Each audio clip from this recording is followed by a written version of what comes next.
नमस्कार, भारत के पहले digital mobile news channel metro TV में आपका स्वागत है। मैं हूं अनामिका। बुलेटिन की शुरुआत करते हैं आज की हेडलाइन से। एनएसजी मेंबरशिप के लिए भारत को मिला स्विट्जरलैंड का समर्थन। मोदी श्रीनगर मुलाकात में काला धन और टैक्स सूचनाएं साझा करने पर बनी सहमति।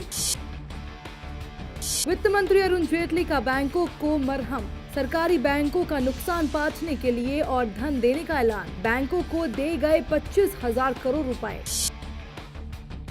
पहलवान सुशील कुमार को लगा हाईकोर्ट से झटका। कोर्ट ने कहा फेडरेशन के फैसले में नहीं देगा दखल। टूटा रियो ओलंपिक में शामिल होने का सपना। जम्मू कश्मीर के पुलवामा में सीआरपीएफ की गाड़ी पर ग्रेनेड से हमले में 5 जवान घायल। शनिवार के आतंकी हमले का मोबाइल वीडियो आया सामने। और मुंबई हमले के मास्टरमाइंड हाफिज सईद ने भारत को दी परमाणु ड्रोन की धमकी। कहा पाकिस्तान पर हमले की कोशिश की तो भुगतने होंगे गंभीर परिणाम।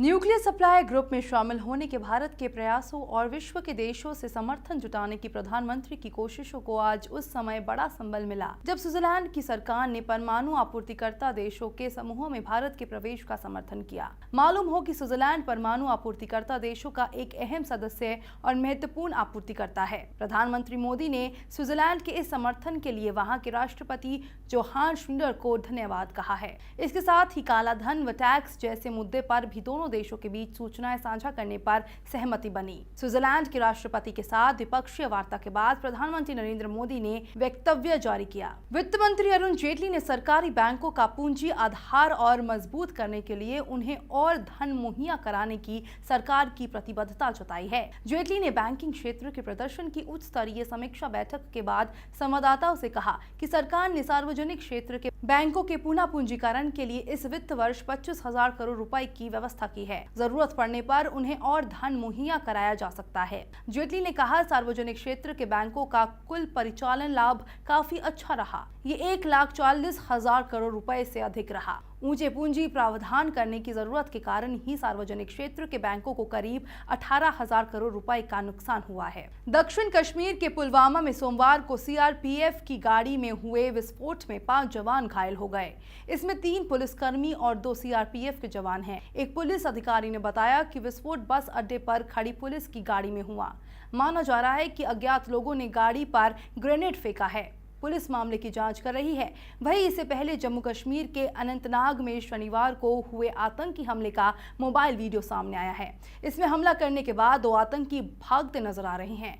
आतंकियों की फोटो जारी करके धरपकड़ तेज कर दी गई है। भारत के खिलाफ एक बार फिर जहर उगलते हुए 26/11 मुंबई हमले के मास्टरमाइंड और आतंकी संगठन जमात उद दावा के सरगना हाफिज सईद ने भारत को खुलेआम चेतावनी दी है। हाफिज ने भारत को धमकाते हुए कहा है कि अगर वो पाकिस्तान पर हमला करने की कोशिश करता है तो उसे बेहद घातक परिणाम भुगतने होंगे। हाफिज सईद ने भारत को धमकाते हुए कहा, अगर पाकिस्तान पर भारतीय ठिकानों से कोई ड्रोन हमला किया जाता है तो हमारे पास पूरे भारत के लिए पर्याप्त ड्रोन्स है। हाफिज ने ये बातें पाकिस्तान में हुई एक रैली में कही। जानकारी के मुताबिक पाकिस्तानी टीवी चैनलों में हाफिज के भाषण को दिखाया गया है। माना जाता है कि हाफिज को पाकिस्तानी खुफिया एजेंसी आईएसआई और पाकिस्तानी सेना का पूरा समर्थन है। रेप के आरोपी बाबा आसाराम को अस्पताल में भर्ती कराया गया है। जोधपुर के महात्मा गांधी अस्पताल में उन्हें ले जाया गया है। आसाराम को व्हील चेयर पर बिठाकर अस्पताल लाया गया। जैसे ही ये खबर समर्थकों में फैली, बड़ी संख्या में आसाराम के समर्थक अस्पताल के बाहर जमा हो गए। आसाराम को जोधपुर आश्रम में 16 साल की लड़की के यौन शोषण के आरोप में 2013 में गिरफ्तार किया गया था। तब से आसाराम जोधपुर की सेंट्रल जेल में बंद है। एक तरफ जहां आसाराम जेल में बंद है, वहीं दूसरी तरफ उनके भक्त उनकी छवि सुधारने के लिए कॉल सेंटर चला रहे हैं। भक्त इंटरनेट और सोशल मीडिया के जरिए आसाराम से जुड़ी पल पल की जानकारी पूरे देश भर में फैले अन्य भक्तों तक पहुंचा रहे हैं। रियो ओलंपिक में भागीदारी को लेकर कानूनी लड़ाई लड़ रहे पहलवान सुशील कुमार को दिल्ली हाई कोर्ट से राहत नहीं मिली है। कोर्ट ने कहा कि वो फेडरेशन के फैसले में दखल नहीं देगा।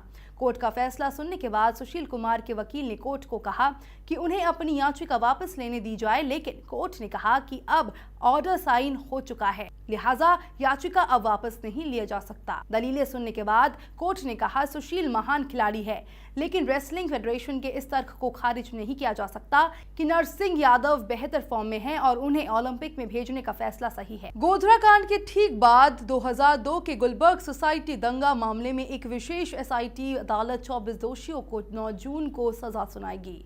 अदालत ने इस मामले में 24 लोगों को दोषी ठहराया था, जिसमें 11 लोगों को हत्या का दोषी भी करार दिया गया था। गुलबर्गा सोसाइटी में 69 लोगों के नरसंहार के बाद इस मामले की सुनवाई 2009 में शुरू हुई, जिसमें 328 लोगों ने गवाही दी। मामला इतना हाई प्रोफाइल था कि तत्कालीन मुख्यमंत्री नरेंद्र मोदी से भी 2010 में पूछताछ हुई थी। हालांकि एसआईटी ने मोदी को क्लीन चिट दी थी, लेकिन इस पूरे मामले में कोर्ट ने 64 लोगों को आरोपी माना और जिसमें 24 लोगों को दोषी ठहराया गया और अब 9 जून को उनको सजा का ऐलान हो सकता है।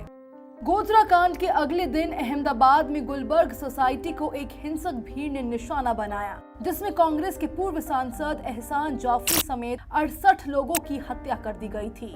हमले में 39 लोग मारे गए और 30 लोग लापता हो गए। 7 साल तक 30 लापता लोगों ने ना मिलने पर सरकार ने उन्हें मृत घोषित कर दिया। एहसान जाफरी की पत्नी जाकिया जाफरी ने कोर्ट से दोषियों को सख्त सजा देने की मांग की है। उन्होंने लड़ाई को आगे भी जारी रखने का ऐलान किया है ताकि 36 आरोपियों को भी सजा मिल सके। कोर्ट इस मामले में चाहे जितनी सजा मुकर्रर करे, मगर गुलबर्ग जैसे नरसंहार गंगा जमुना तहजीब के लिए हमेशा एक दाग की तरह रहेगा। राष्ट्रपति प्रणब मुखर्जी का कार्यकाल अगले साल जुलाई में समाप्त होने जा रहा है। उन्होंने अपने करीबियों को संकेत दिया है कि वो फिर से राष्ट्रपति बनने के इच्छुक नहीं हैं। साथ ही बीजेपी द्वारा उन्हें फिर से नॉमिनेट करने की भी नहीं सोच रहे।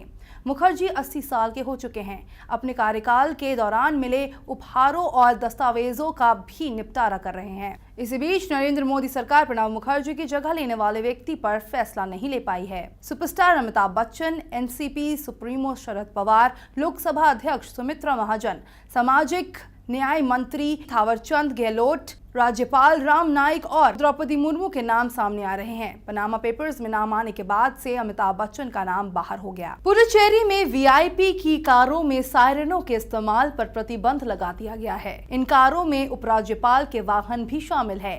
एम्बुलेंस और दमकल विभाग की गाड़ियों को सायरन के इस्तेमाल पर प्रतिबंध से छूट रहेगी।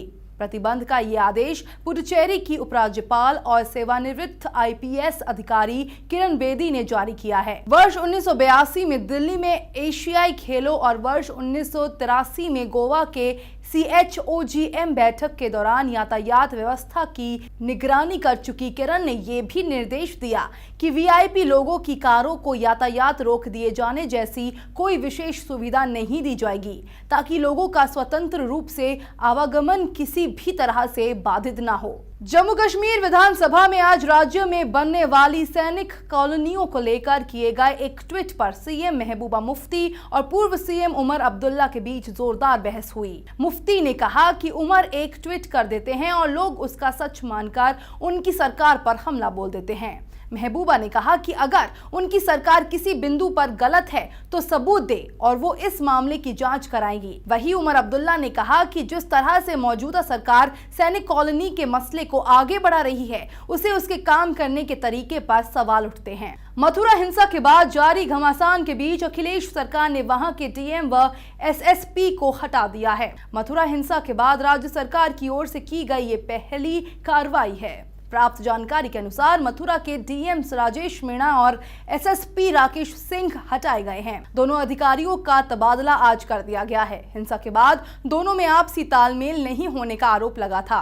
प्रदेश के मुख्यमंत्री अखिलेश यादव के निर्देश के बाद ये कार्रवाई हुई है। खबर के अनुसार मथुरा के नए डीएम का पद निखिल शुक्ला जबकि एसएसपी का पद बबलू कुमार संभालेंगे। ऑपरेशन ब्लू स्टार की बरसी पर आज अमृतसर और पंजाब के कई अन्य हिस्सों में सुरक्षा के विशेष इंतजाम किए गए हैं तथा मुख्यमंत्री प्रकाश सिंह बादल ने लोगों से अनुरोध किया कि वो बरसी को संयत और शांतिपूर्ण तरीके से मनाएं। पंजाब पुलिस के एक वरिष्ठ अधिकारी के मुताबिक अमृतसर, लुधियाना, जालंधर और पटियाला में पर्याप्त संख्या में सुरक्षा बलों को तैनात किया गया है। अर्धसैनिक बलों की 15 कंपनियां और राज्य पुलिस के कर्मी तैनात किए गए हैं।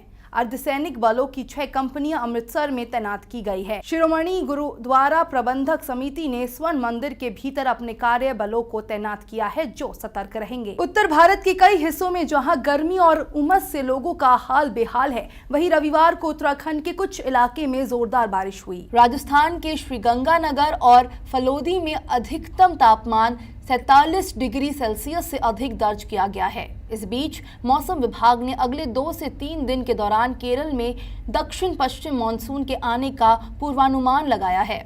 मौसम विभाग ने कहा कि राजस्थान, हरियाणा, मध्य प्रदेश और गुजरात के कुछ हिस्सों में लू का चलना जारी है।